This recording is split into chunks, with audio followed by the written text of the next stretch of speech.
नीटच्या पेपरफुटीच्या प्रकरणामध्ये RCC coaching क्लासेसचा संचालक शिवराज मोटेगावकरला सीबीआयकडून अटक। नीट पेपरफुटीच्या प्रकरणी सीबीआयकडून मोठी कारवाई। नीटचे निवडक प्रश्नोत्तरं 27 एप्रिललाच फुटली होती। मनीषा वाघमारेनं 3 मेच्या परीक्षेचे प्रश्न आठवडाभर आधीच फोडले। सीबीआयच्या तपासामधून मनीषा वाघमारेची भूमिका ठळकपणे समोर येतेय। मनीषाकडून पुरावे नष्ट करण्याचा प्रयत्न केल्याचंही समोर आलंय। मोटेगावकर यांच्या आरसीसी क्लासेसमध्ये शिकणाऱ्या एका विद्यार्थिनीची आणि तिच्या वडिलांची सीबीआय चौकशी होतीये। मोटेगावकर यांनी नीटचे प्रश्न आणि प्रश्नांची उत्तरं विद्यार्थिनीला दिल्याचा संशय आहे। विद्यार्थी आणि पालक सीबीआयच्या रडारवर। लातूरमधील आरसीसी क्लासेसच्या जवळ मोठ्या प्रमाणावरती पोलिसांचा बंदोबस्त।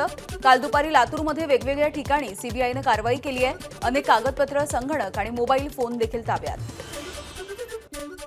नीट पेपरफुटीच्या प्रकरणी प्राध्यापिका मनीषा मांढरेचं अजूनही निलंबन करण्यात आलेलं नाही। मनीषा मांढरे ही पुण्यामधल्या मॉडर्न कॉलेजची प्राध्यापिका आहे। मनीषा मांढरेविषयी सीबीआयकडून मॉडर्न कॉलेजला पत्र। कोर कमिटीच्या बैठकीमध्ये मांढरेच्या निलंबनाविषयी चर्चा केली जाईल। नीटच्या पेपरफुटीच्या प्रकरणी श्रीमंत आणि अभ्यासामध्ये कमी हुशार असणारे विद्यार्थी आरोपी शुभम खैरनार याचे टार्गेटवरती असायचे। सीबीआयच्या तपासामधून ही धक्कादायक माहिती समोर आली आहे। श्रीमंत लोकांच्या सोबत आरोपी शुभम खैरनार याची लाखो रुपयांची डील। नीटच्या पेपरफुटीच्या प्रकरणामध्ये लातूरमधील अनेक नामांकित डॉक्टर सीबीआयच्या रडारवर। सीबीआयच्या पथकाकडून डॉक्टरांची कसून चौकशी सुरू आहे। मोठी रक्कम देऊन पेपर खरेदी आणि विक्री केल्याचा सीबीआयला संशय। सीबीआयनं अनेक संशयितांना चौकशीसाठी पुण्यामध्ये बोलावलं। सीबीआयचं पथक चौथ्या दिवशी देखील लातूरमध्ये आहे। नीटच्या परीक्षेचा पेपर फुटल्यामुळे महाराष्ट्रामध्ये अनेक ठिकाणी धडक कारवाई सुरू आहे। सीबीआयकडून छापा टाकून अनेक जणांना अटक होतेय। गोपनीय कागदपत्र आणि अहवाल एबीपी माझाच्या हाती। नांदेडमध्ये नीट पेपरफुटीच्या विरोधामध्ये छावा संघटना आक्रमक झाली। पीव्ही कुलकर्णी आणि मोटेगावकर यांच्या फोटोला काळं फासून निषेध करण्यात आलाय। नीटच्या पेपरफुटीच्या विरोधामध्ये एनएसयूआय आणि युवा सेनेच्या वतीनं आंदोलन। पुण्यामधल्या मॉडर्न कॉलेजच्या समोर हे आंदोलन होत आहे। केंद्रीय शिक्षण मंत्र्यांनी नैतिक जबाबदारी स्वीकारून तात्काळ राजीनामा देण्याची मागणी।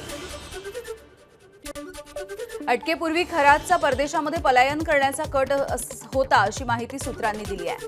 अशोक खरातने अटकेपूर्वी बनावट खात्यामधून संशयास्पद व्यवहार केले। 3 महिन्यांमध्ये बेनामी खात्यामधून 52 कोटी रुपये काढण्याचा कट असल्याची देखील माहिती आहे। बोंधू अशोक खरातचा आज ईडी ताबा घेणार असल्याची सूत्रांची माहिती। सिन्नर कोर्टामधल्या आजच्या सुनावणीमध्ये ईडीच्या ताब्याच्या संदर्भातला हा फैसला घेतला जाणार आहे। खराच्या बेनामी संपत्ती, मनी लॉन्ड्रिंगच्या प्रकरणाचा ईडीकडून स्वतंत्रपणे तपास। विधान परिषदेच्या द्वैवार्षिक निवडणुका जाहीर। 16 जागांसाठी 18 जून रोजी मतदान घेतलं जाईल। अर्ज भरण्यासाठी 25 मे ते 1 जून पर्यंतचा कालावधी आहे। 22 जून रोजी 16 जागांच्या निकालांची मतमोजणी। विधान परिषदेमध्ये उद्धव ठाकरेंची केवळ 31.58% उपस्थिती। सदस्यांच्या उपस्थितीची आकडेवारी समोर आली आहे। भावना गवळी, रामराजे निंबाळकर यांची सलग 3 अधिवेशनांना दांडी, तर काही सदस्यांचा 90%पेक्षा अधिक उपस्थिती राखत आदर्श। उद्धव ठाकरे एक दिवस आले तरी 4 दिवसांचं काम करून जातात। उद्धव ठाकरेंच्या विधान परिषदेमधल्या उपस्थितीवरती अंबादास दानवेंची प्रतिक्रिया। हो साहेब, अधिवेशनात एकदा जरी आले तरी मला असं वाटतं 20 दिवसाचं काम 30 दिवसाचं काम एका दिवसात करू शकतात, एवढी क्षमता त्यांच्यात। 133 बैठका होतात, त्यातल्या 43 बैठकीला त्यांची हजेरी होती। मी काय सांगितलं, उद्धवजी ठाकरे साहेब आले नसतील तर आम्ही होतो ना शिवसैनिक। त्यांची बाजू, त्यांची भूमिका, त्यांचं जे काय म्हणणं आहे ते मांडायला आम्ही होतो सभागृहात।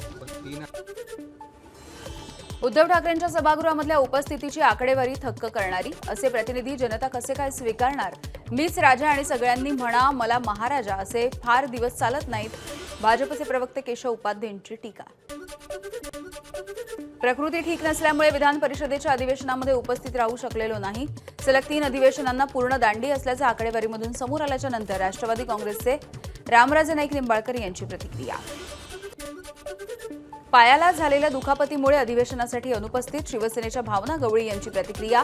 भावना गवळी यांच्या अधिवेशनामध्ये एकही दिवस उपस्थित नसल्याबाबतची माहिती समोर आली आहे।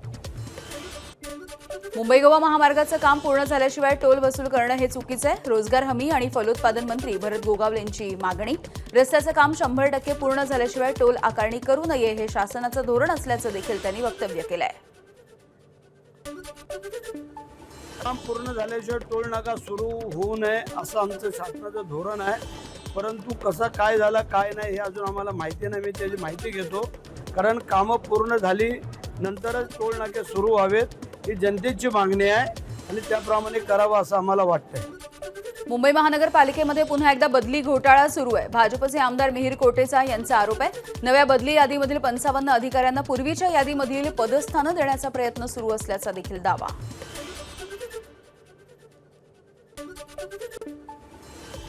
ते नवीन रुटीन ट्रान्सफर ची यादी बनवताना माझ्या निदर्शनात आलं की 55 अधिकारी जे त्या जुनी यादीमध्ये ज्या पोस्टवरती जाणार होते, या प्रस्तावित यादीमध्ये त्या 55 अधिकाऱ्यांना त्याच जागावरती पाठवण्याचा प्रस्ताव बनलेला आहे. बदलापूरमध्ये जनगणनेचं काम नाकारणाऱ्या 3 शिक्षकांसह 2 अधिकाऱ्यांवरती गुन्हा दाखल.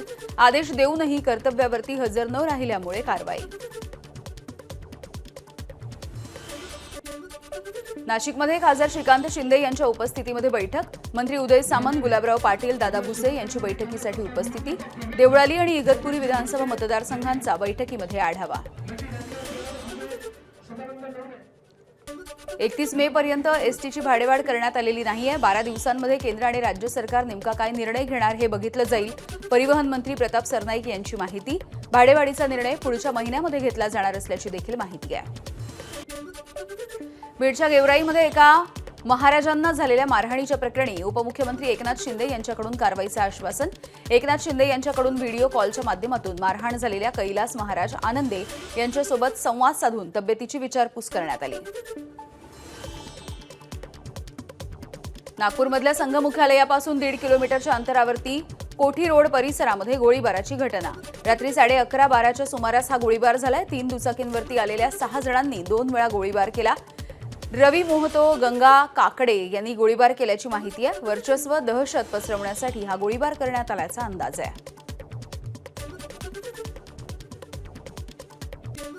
ठाण्याच्या शहापूरमध्ये जुन्या वादामधून डोळखाम या गावामध्ये 2 गटांमध्ये हाणामारी झाली आहे. तर जखमी तरुणांना उपचारासाठी रुग्णालयामध्ये दाखल केलं असता ग्रामीण रुग्णालयामध्ये देखील धिंगाणा घालण्यात आला.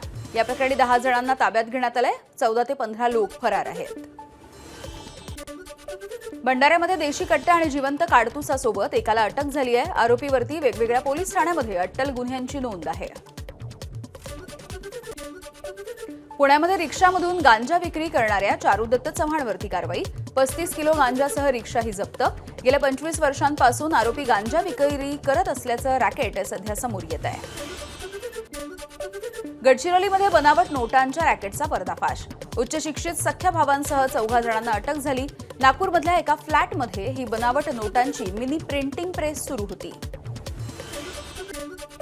गोंदिया शहरामधल्या सिव्हिल लाईन परिसरामध्ये घरफोडी करणाऱ्या सराई चोरट्यांना छत्तीसगडमधून अटक झाली आहे. एक फरार आरोपी आहे, याचा शोध सुरू आहे.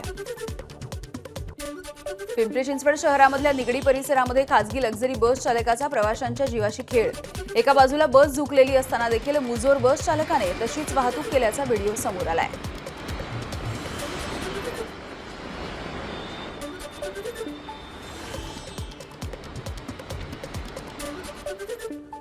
अकोल्यामधल्या वाशिम बायपास परिसरामध्ये 2 उभ्या असणाऱ्या वाहनांना आग लागली. समीर गॅरेजच्या समोर दुरुस्तीसाठी उभ्या असलेल्या कारलाही आग लागली आहे. बाजूलाच उभं असलेलं वाहन देखील आगीच्या भक्षस्थानी आलेलं आहे. बुलडाण्यामधल्या संग्रामपूर नगरपंचायतीच्या हलगर्जीपणामुळे नागरिकांचं आरोग्य धोक्यात आलं. 3 दिवसांपासून डम्पिंग ग्राउंडला आग लागली आहे. रात्रभर संग्रामपूर शहरामध्ये धूर आणि दुर्गंधीमुळे नागरिकांचं आरोग्य धोक्यात आलंय. वारंवार केलेल्या तक्रारीच्या नंतर देखील संग्रामपूर नगरपंचायतीकडे दुर्लक्ष करत असल्याची नागरिकांची ओरड आहे. पिंपरीमधल्या मोशी इथल्या कुदळे वस्ती परिसरामध्ये भटक्या कुत्र्यांच्या हल्ल्यामधून मोराची सुखरूपपणे सुटका. जीव वाचवत असताना विहिरीमध्ये पडलेल्या मोराला अग्निशमन दलाच्या जवानांनी बाहेर काढलं. पुण्याच्या सिंहगड कॉलेजमध्ये विद्यार्थ्यांनी कचरा जाळल्यामुळे गोंधळ झालाय. कॉलेजमध्ये जाळपोळ झाल्याची अफवा. पोलिसांनी या अफवांना पूर्णविराम दिलाय.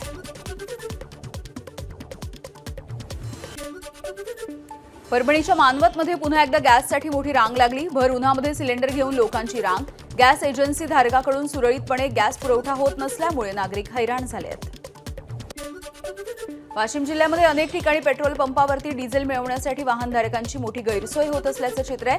लिटरभर डिझेल मिळणं कठीण झालंय. डिझेलच्या तुटवड्यामुळे अनेक डिझेल वाहनांची चाकं थांबण्याची वेळ आली आहे. याचा परिणाम सर्वसामान्य नागरिकांसह वाहतूक व्यवस्थेवरती होताना दिसतोय. हिंगोलीमध्ये खरीप हंगामाच्या तोंडावरती डिझेलचा गंभीर तुटवडा. जिल्ह्यामधील अनेक पेट्रोल पंपावरती डिझेलचा साठा संपल्यामुळे शेतकऱ्यांची गैरसोय होतीये. गोरेगाव इथल्या पेट्रोल पंपावरती डिझेलसाठी शेतकऱ्यांनी कॅन घेऊन लांबच लांब रांगा लावल्या. 6 ते 7 तास उलटूनही अनेकांना डिझेल मिळालेलं नाही. त्यामुळे संतापलेल्या शेतकऱ्यांनी प्रशासनाच्या आणि तेल कंपन्यांच्या विरोधात नाराजी व्यक्त केली. गॅस सिलेंडर मिळत नसल्यामुळे नांदेडच्या नायगाव शहरामधील नागरिक संतापलेत. नांदेड हैदराबाद मार्गावरती रिकामे सिलेंडर ठेवून त्यांनी रास्ता रोको आंदोलन केलंय. रत्नागिरीमध्ये पेट्रोल आणि डिझेलचा तुटवडा. सध्या जिल्ह्याला 3.5 लाख लिटर पेट्रोल आणि डिझेलचा पुरवठा, 70,000 किलो सीएनजीचा पुरवठा होतोय. गरजेपेक्षा कमी इंधनाचा पुरवठा सुरू असल्यामुळे वाहन चालक संतापले. रुपया त्याच्या सर्वाधिक नीचांकी पातळीपर्यंत घसरलाय. डॉलरच्या तुलनेमध्ये रुपयाची ऐतिहासिक घसरण झाली आहे. डॉलर 96 रुपये 17 पैशांवर. चांदीच्या दरामध्ये 7,000 रुपयांची वाढ झाली. चांदी प्रति किलो 2,70,000वर. चांदीच्या आयातीवरती केंद्र सरकारनं बंदी लावल्याचा हा परिणाम आहे. चांदीच्या आयातीच्या संदर्भात केंद्र सरकारचा मोठा निर्णय. आयात शुल्कामध्ये वाढ झाल्याच्या नंतर चांदीच्या आयातीवरती केंद्र सरकारचे निर्बंध. चांदीच्या आयातीच्या संदर्भात घेतलेल्या निर्णयामुळे देशभरामधील सराफा बाजारावर आणि उद्योग व्यवसायांवरती परिणाम होण्याची शक्यता. उन्हाच्या तडाख्यामुळे बाजारामध्ये भाज्यांची आवक घटली, तर इंधनाच्या दरवाढीमुळे भाज्यांचे भाव वाढले. टोमॅटो, गाजर, वाटाणे तसेच गवार यासारख्या काही भाज्यांचे भाव सध्या वाढलेले आहेत. इंधनाच्या दरवाढीमुळे फूड डिलिव्हरी सर्व्हिस देणाऱ्या कामगारांना आर्थिक फटका. त्यामुळे भविष्यामध्ये घरपोच खाद्यपदार्थ वितरण आणि पार्सल सेवा देखील महागण्याची शक्यता आहे. निवडणुकीच्या आधी इंधन दरवाढ केली असती तर भाजपला मोठा झटका बसला असता. म्हणूनच निवडणुका पूर्ण झाल्याच्या नंतर सर्वसामान्यांना महागाईचे चटके दिले जात आहेत. काँग्रेसचे राष्ट्रीय अध्यक्ष मल्लिकार्जुन खरगेंची टीका. गोंदिया जिल्ह्यामध्ये वादळी वाऱ्यासह आलेल्या अवकाळी पावसामुळे धान पिकाचं मोठं नुकसान झालंय. कापणीला आलेल्या धान पिकाला अवकाळी पावसाचा जबर फटका बसलाय. शेतकऱ्यांनी शासनाकडे नुकसान भरपाई देण्याची मागणी. शेतकऱ्यांच्या तोंडाशी आलेला घास देखील हिरावला. 100 मिलीमीटर पाऊस पडल्याशिवाय पेरणी करू नका. कृषी विभागाचं शेतकऱ्यांना आवाहन. कमी पाण्यावरती तयार होणाऱ्या हळव्या भाताच्या वाणांची पेरणी करावी असा सल्ला कृषी विभागानं दिलेला आहे. एसआरटी पद्धतीनं भात लागवड, टोकण पद्धतीनं लागवड करून ठिबक आणि तुषार सिंचनाच्या पद्धतीचा अवलंब करण्यावरती भर देण्याचं देखील आवाहन करण्यात आलं. खरीपाच्या हंगामासाठी नागपूर विभागामध्ये 18,95,000 हेक्टर क्षेत्रावरती पेरणीचं नियोजन आहे. भात, कापूस, सोयाबीन, तूर या पिकाच्या सोबत तेल बियांच्या पिकाला प्रोत्साहन देण्याच्या विभागीय आयुक्तांच्या सूचना. तर शेतकऱ्यांना वेळेवरती बियाणं, खतं आणि पीक कर्ज उपलब्ध व्हावं यासाठी नियोजन करण्याच्या सूचना. राज्यामधील तब्बल 70 लाख शेतकऱ्यांच्या हाती 7/12. ई पीक पाहणी मोबाईल ॲपचा वापर वाढला. मागच्या एका हंगामामध्ये 72,45,000 पेक्षा अधिक शेतकऱ्यांनी स्वतः पिकांची नोंद केली आहे. नाशिक विभाग यामध्ये आघाडीवर आहे. कोकणामध्ये 3 दिवस पावसाचा येलो अलर्ट. मुंबईमध्ये दमट हवामानामुळे उकाडा देखील वाढेल. हवामान खात्याचा येलो अलर्ट. आंबा उत्पादक मात्र चिंतेत. पालघरच्या डहाणू तालुक्यामधल्या पाणी टंचाईचं भीषण वास्तव समोर आलंय. सायवनच्या भावरपाडा आणि परिसरामध्ये भीषण पाणी टंचाईची समस्या आहे. कोरड्या ओढ्यामध्ये खड्डा खोदून तहान भागवण्याची वेळ आली आहे. हजारो कोटींच्या पाणीपुरवठा योजनेचा बोजवारा. प्रशासन पाणी प्रश्न नेमका कधी सोडवणार, नागरिकांचा सवाल. हिंगोली जिल्ह्यामधल्या खंडाळा गावावरती भीषण पाणी टंचाईचं संकट आहे. मे महिन्यामध्ये वाढलेल्या उष्णतेमुळे गावामधल्या विहिरी, बोरवेल आणि जलसाठ्यांनी तळ गाठलाय. ग्रामस्थांची पिण्याच्या पाण्यासाठी अक्षरशः जीवघेणी कसरत. रायगडमध्ये जिल्ह्यात 60 टँकरनं 62 गावं आणि 220 वाड्यांना पाणी पुरवठा. टंचाईग्रस्त गावांच्या संख्येमध्ये कमालीची वाढ झाली आहे. प्रशासनावरती टँकर वाढवण्याची वेळ आली आहे. यावर्षी आतापर्यंत 1 लाखांपेक्षा अधिक नागरिकांना पाणी टंचाईची झळ. पुण्याच्या जुन्नरमध्ये मांडवे गावामध्ये पिण्याच्या पाण्याचा प्रश्न गंभीर बनलाय. गावामधील नैसर्गिक पाण्याचे स्रोत देखील आटले. तर सुमारे 2 ते 2.5 हजार लोकसंख्या असणाऱ्या मांडवे गावाला 3 ते 4 दिवसांमधून टँकरनं पाणी पुरवठा केला जातोय. कित्येक पिढ्या आमच्या गेल्या पण आम्हाला पाणी मिळालं नाही. तर पेसा क्षेत्रामध्ये आदिवासी भागामध्ये पाण्याच्या ज्या जलजीवनच्या वगैरे योजना आल्या, अक्षरशः घर रिकामा नल अशी परिस्थिती झालेली आहे. आज पाणीच नाही, सोर्सच नाही पाण्याचा आणि जलजीवन करायचं. माझी विनंती आहे शासनाला की जुन्नर तालुक्याच्या पश्चिम पट्ट्यातील सगळ्या जलजीवनच्या योजना असतील किंवा धरणांमधून त्यांना पाण्याची योजना पूर्ण करून द्याव्यात. धाराशिव, लातूर, बीड या 3 जिल्ह्यांसाठी वरदान ठरलेली मांजरा नदी वाढत्या तापमानामुळे कोरडी पडली. गेल्या वर्षी अतिवृष्टीमुळे मांजरा नदीला 4 वेळा महापूर आलाय. वाढत्या उन्हाच्या तीव्रतेनं प्रकल्पामधल्या पाणीसाठ्यामध्ये झपाट्याने घट झाली आहे. एबीपी माझा, उघडा डोळे बघा नीट.